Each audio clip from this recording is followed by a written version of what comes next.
Mwanafunzi mwingine kutoka shule ya wasichana ya Mukumu ameaga dunia akipokea matibabu katika hospitali ya rufaa ya Kakamega.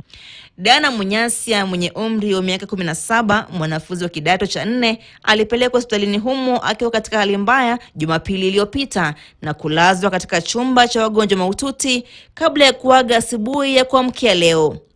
Kulingana na wazazi wa msichana huyo, Rasoa Mambili na Paul Mambili, mwanafunzi huyo alirejea nyumbani akihisi kuwa mgonjwa na juhudi za kumtibu hazikufua dafu. Alikuwa analia tumbo, kuhara na kutapika.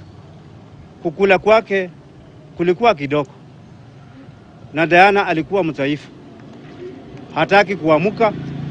At last niliishia nguvu, nikajiuliza ni nini kinaendelea. Kweli tulileta hapa General Hospital. Tumaini ilikuwa Mungu atende mema, Diana apone. Sina kazi, naamka mapema na nalala kama saa imeenda. Ili nilipia Diana yangu school fees. Diana alikuwa anaenda kumalizia.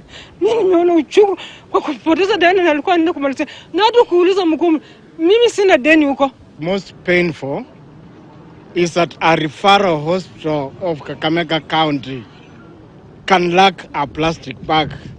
It has to be bought from a kiosk outside. A referral hospital is taking samples and sending patients to small laboratories in Kakamega town. Hiki ni kisa cha 3 cha mwanafunzi wa shule hiyo kuaga dunia chini ya majuma mawili baada ya mlipuko wa magonjwa ya bakteria kuathiri zaidi ya wanafunzi 500 huku 70 wakilazwa hospitalini. Shule hiyo ilifungwa Jumatatu iliyopita kwa kipindi kisichojulikana ili kutoa nafasi ya uchunguzi wa kina kufanywa kutathmini chanzo cha maambukizi hayo na vile kupata suluhu ya kudumu. Juma lililopita, Waziri wa Afya Susan Nakhumicha pamoja na Katibu wa kudumu wa Wizara ya Elimu Belio Kipsang walizuru shule hiyo ya wasichana ya Mukumu kutathmini yaliyojiri.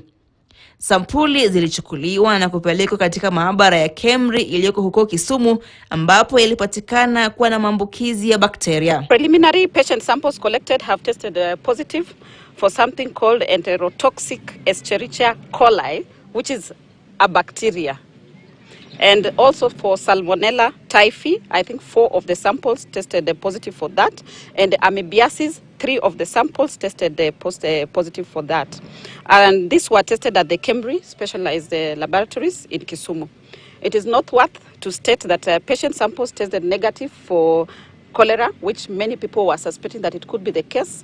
Where there will be issues that needs to be addressed and where there are consequences that must be taken, then as government and as ministry, we shall make sure that is done. Itakumbukwa kuwa shule ya wavulana ya Butere pia ilifungwa tarehe 4 Aprili kwa muda usiojulikana baada ya wanafunzi zaidi ya 100 kuugua kutokana na sumu kwenye chakula maarufu food poisoning.